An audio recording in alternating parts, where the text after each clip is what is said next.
¿Qué tal? Buenas tardes. En nuestro país muchas veces se ha hablado de la justicia. Todos hablamos de la justicia.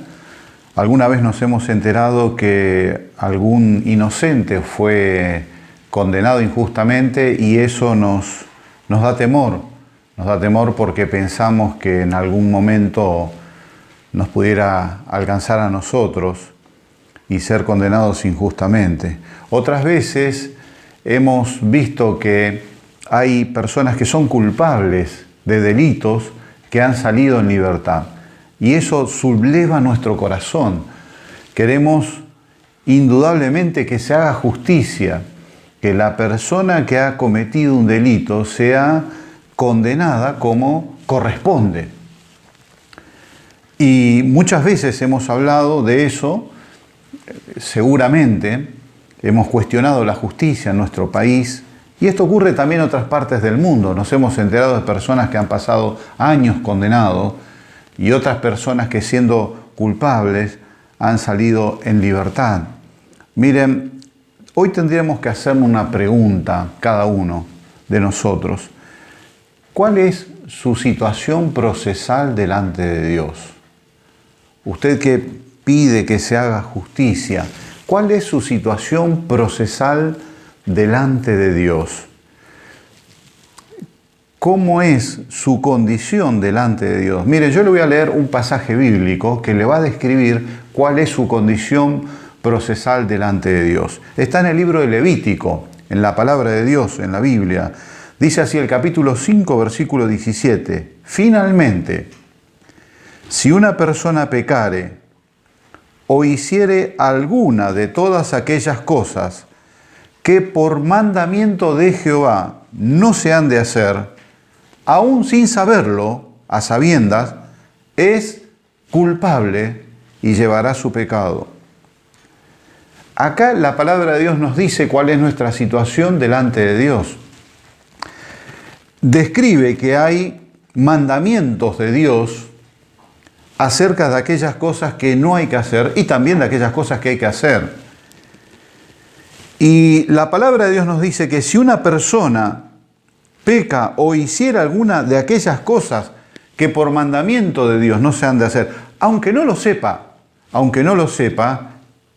dice, es culpable y llevará su pecado. Miren, usted puede no saber las leyes de tránsito y cruzar un semáforo en rojo. Y si un agente de tránsito le detiene para hacerle una multa, usted puede argumentar, no sabía que no había que cruzar el semáforo en rojo, pero aún así se le hará la multa. El que uno ignore no es motivo para para ser inocente, para no pasar por esa multa. Y aquí la palabra de Dios nos dice que aún nuestro desconocimiento no nos hace inocentes delante de Dios. Somos culpables. ¿Cuál es su condición procesal delante de Dios? ¿Cuál es mi situación procesal delante de Dios? Somos todos culpables. Alguna vez, en algún momento, a través del tiempo, hemos quebrantado algún mandamiento, si no todos, los mandamientos de Dios. Y acá la Biblia nos dice que somos declarados culpables. Y algo más, dice, llevará su pecado. Y esto es algo tremendo, porque la palabra de Dios nos dice que de parte de Dios somos hallados culpables y que nuestro pecado continúa a nuestras espaldas, sobre nuestro corazón, y lo llevamos. El tema es que si alguna vez tenemos que dejar este mundo con esa carga, llevando nuestros pecados, la Biblia nos dice que absolutamente no vamos a ir con Dios. No podemos ir con Dios porque en su presencia, en su ciudad, en su casa, en los cielos, no entrará nada que haga pecado, que haga abominación o mentira. Ahora, ¿cuál es su situación procesal? ¿Cuál es mi situación procesal? La Biblia dice, todos somos culpables. Todos somos culpables delante de Dios.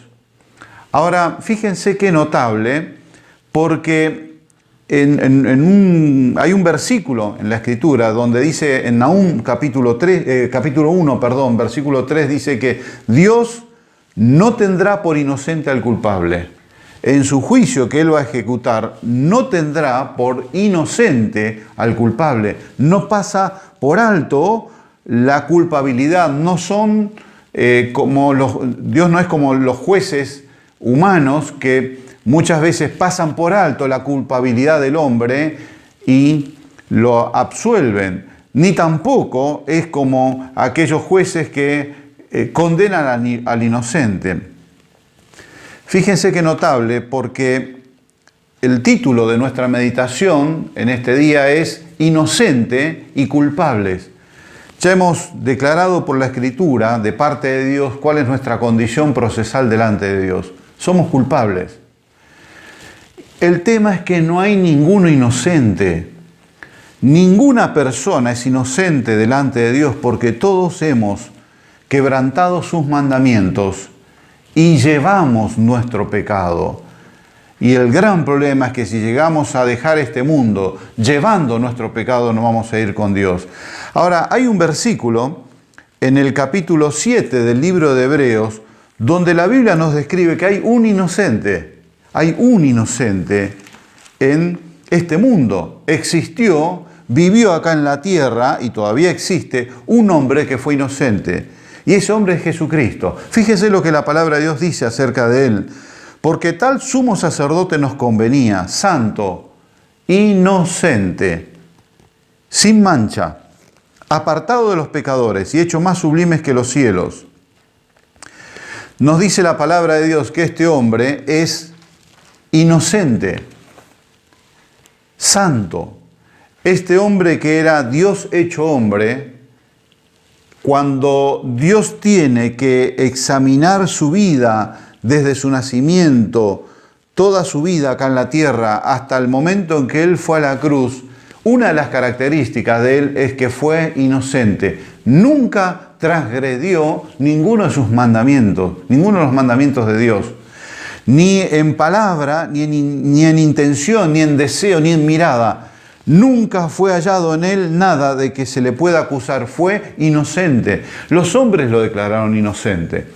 El mismo hombre que lo traicionó por unas monedas de plata, Judas, cuando llega el momento que quiere devolver esas monedas de plata a los sacerdotes, él dice, he entregado sangre inocente. Se da cuenta de la inocencia de Jesucristo. La Biblia nos dice que aún los hombres que los condenaron a morir en la cruz, Pilatos dice, yo no hallo ningún delito en él.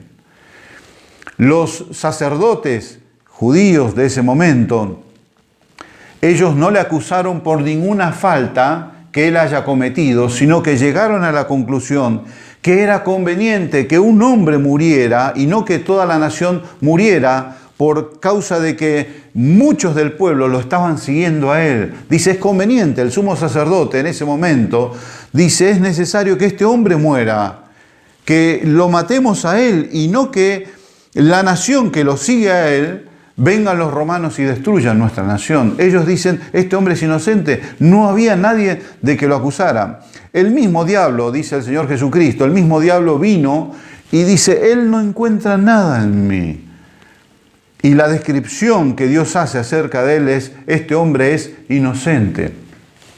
Ahora, ¿qué hizo este hombre inocente? Este Dios hecho hombre, dice el libro de Hebreos, también en el capítulo 9, el versículo 26, dice que hizo este hombre inocente. 9:26 dice así la palabra de Dios. Jesucristo se presentó, dice la mitad del versículo hacia el final, se presentó una vez para siempre por el sacrificio de sí mismo para quitar de en medio el pecado. La palabra de Dios nos dice que este hombre inocente se presentó para llevar, a través de su sacrificio que él hizo en la cruz, para llevar el pecado que nosotros llevábamos, que nosotros llevamos sobre nuestro corazón, sobre nuestra alma. Él se presentó a través del sacrificio para llevar, dice la Biblia, que Dios en ese momento en que Él estaba en la cruz cargó el pecado de todos nosotros. Y en 1 Juan capítulo 3 versículo 5 dice que Él apareció para quitar nuestros pecados. Y la forma en que Él los quitó no fue a través de aplicar nada que quitara a través de un mandamiento, de quitar nuestros pecados de nuestro corazón, sino que dice la Biblia que los quitó y los llevó sobre sí mismo en la cruz del Calvario. El capítulo 10 del mismo libro de Hebreos, dice el versículo 12, pero Cristo, habiendo ofrecido una vez para siempre un solo sacrificio por los pecados, se ha sentado a la diestra de Dios. Dice que Él hizo este sacrificio de ofrecerse en la cruz para llevar nuestros pecados. Y ese sacrificio es una vez para siempre. Alcanzó ese sacrificio por los pecados. Ese sacrificio alcanzó para siempre. Una sola vez se hizo ese sacrificio y ese sacrificio alcanza para siempre. No es necesario ofrecer varias veces este sacrificio. Es un sacrificio que alcanza para todos los hombres de todas las edades desde la creación del mundo hasta el fin del mundo. Tal es el valor de esta sangre derramada en la cruz. Y dice la Biblia que una vez que Él hizo este sacrificio, resucitó al tercer día y se sentó a la diestra de Dios. ¿Por qué se sentó a la diestra de Dios? Porque Dios aprobó la obra que Él hizo en la cruz por nosotros. Miren, lo que Jesucristo hizo, ni más ni menos, es esto. El único inocente, aquel que la Biblia dice, Él no tenía que ofrecer sacrificios por sus pecados porque no tenía pecados. El único inocente se ofreció en la cruz para llevar nuestros pecados sobre sí mismo. ¿Y qué hizo Dios?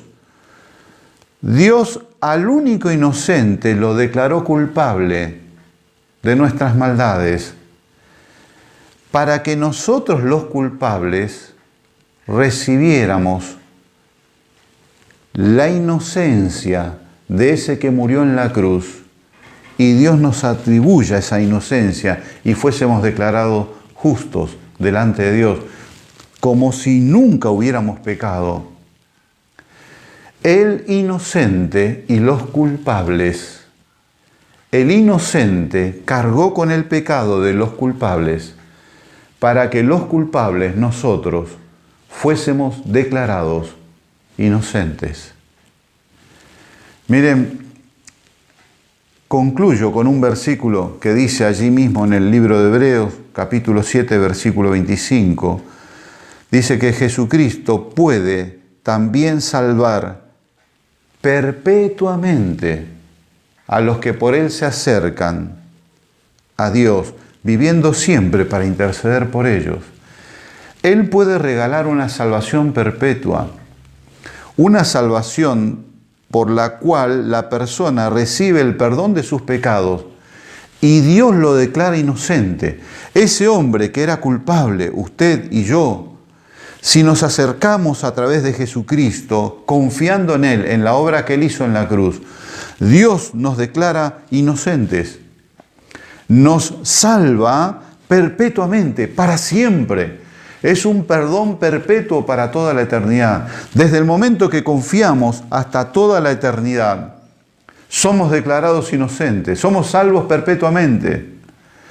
Porque la obra que Jesucristo hizo en la cruz, al llevar nuestros pecados, nos libra de ellos. Y asimismo, Dios nos regala la inocencia de Jesucristo, nos regala su justicia, nos atribuye su justicia. Y esto solamente lo podemos recibir si confiamos en Jesucristo. Él dice en un versículo en el libro de San Juan, dice, el que en mí cree tiene vida eterna. Le regalo la vida eterna, Dios le regala la vida eterna. Ahora, esto es un regalo para todos los hombres y mujeres, hombres, niños, adultos. El regalo de Dios es para todos, porque Jesucristo murió por todos. Y todos somos culpables delante de Dios. Ahora, esto es una decisión personal que cada uno toma delante de Dios el regalo, la mano extendida de parte de Dios a través de Jesucristo está a cada uno de nosotros.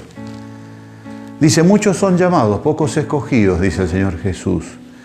La oferta es para todos. No todos reciben esto. No todos quieren este regalo, prefieren darle la espalda a Dios. Pero esto es una decisión que cada uno toma. Usted que está escuchando, que está mirando, ¿cuál es la decisión que toma? Dios quiere que todos los hombres sean salvos y vengan al conocimiento de la verdad, que confíen en su Hijo Jesucristo. Todo aquel que en Él creyere no será avergonzado. Dios le regala el perdón de pecado eterno a través de la obra que Cristo hizo en la cruz al morir y cargar con nuestros pecados, pagar por nuestros pecados, nuestra culpabilidad para que nosotros fuésemos declarados inocentes. Ojalá que usted tome esta decisión y que reciba a Jesucristo en su corazón, que confíe en Él como Señor y Salvador y le reciba en su alma para bendición eterna.